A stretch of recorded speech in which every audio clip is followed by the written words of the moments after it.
We're back, this time with another look at one of the OP Blind Booster Reinforcement Packs. This time it's the Klingon IKS Buruk.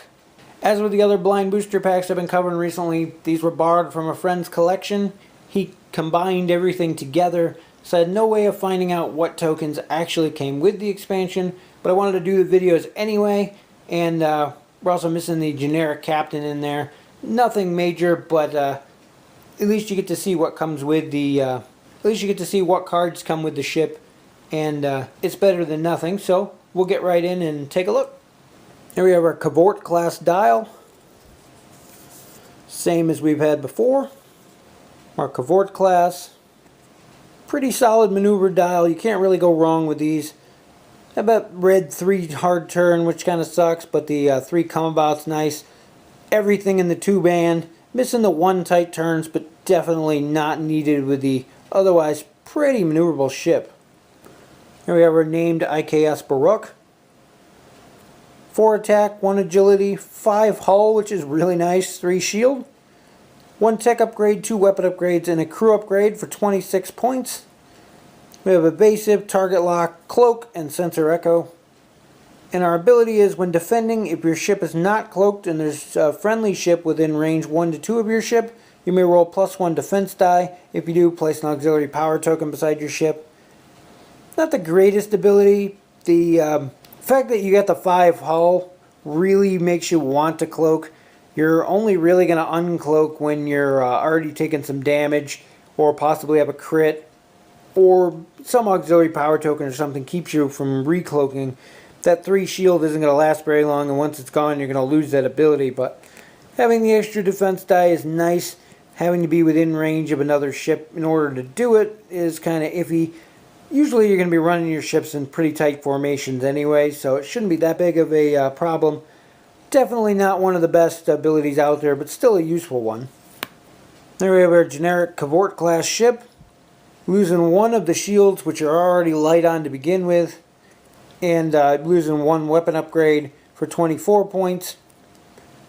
Still, that 5 hull when you're cloaked is a really nice thing. Still a pretty nice ship all around. For captains, we have Duras. Captain skill is 6, 1 elite talent for 4 points. During the roll attack dice step, you may discard any number of your upgrades to gain +1 attack die for each upgrade discarded with this ability for that attack. Really nice way to bump up your attacks. If you can fill up your ship with a bunch of low-cost, expendable upgrades, definitely worth it for the extra attack dice. You can really make a big alpha strike and take out a target. For our elite talent, we have Dishonorable Tactics, 3 points. When attacking with your primary weapon, during the modify attack dice step, you may discard this card to target a friendly ship within range 1 to 3 of your ship. Disable 1 upgrade on the target ship to reroll any number of your attack dice.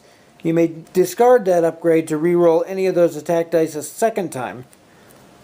Again, if you have expendable upgrades on a ship, definitely a useful ability to gain those dice quality to make sure the attacks hit.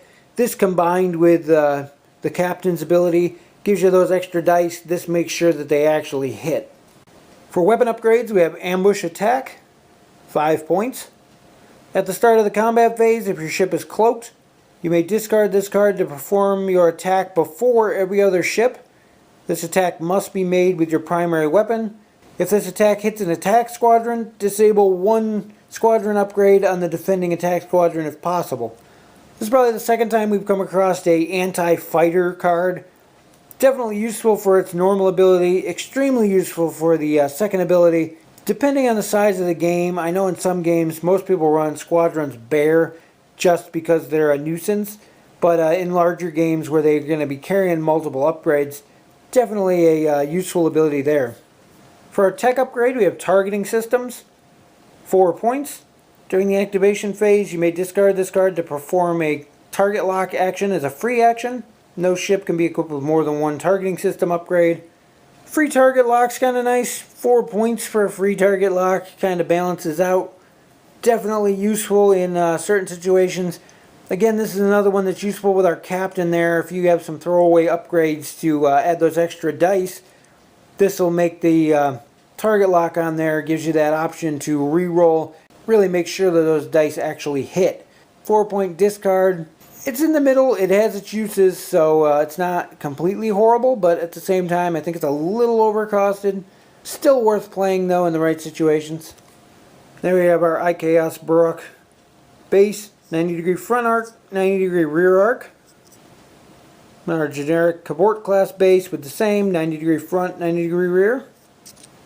The ship model's following the definitely recent trend with this booster brick of being extremely much better models overall than the previous ones.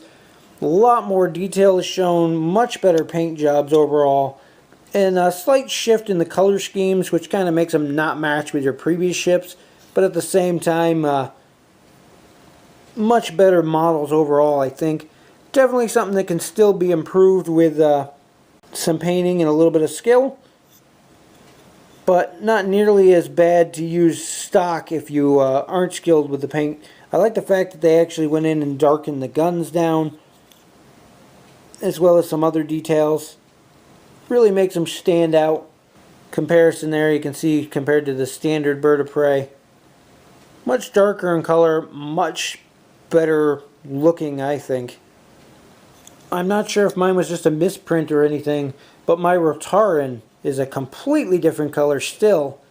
It's more like a light, almost a camouflaged. It almost looks like it was painted.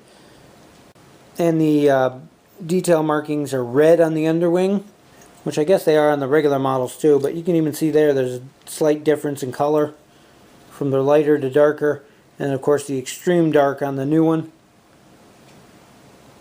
Not sure if the one in the middle there was just a misprint or what, but the new model is definitely a very nice looking ship. Overall, a really nice expansion. Another one of them that definitely stands on its own. These were made to be played as blind boosters in OP events, so you're only using what's in the pack. Definitely a nice pack here. I would not be upset for opening this one in the events. A nice addition to the Klingons. Not that they really needed any more Bird-of-Preys, but another Cavort's a nice ship to add to them. Comes with a couple nice upgrades, a decent captain. Overall, it's a win pack. Again, not one that I would be disappointed for opening, and it's one I plan on adding to my own collection here soon. Anyway, that's it for this one, and we'll see you in the next video.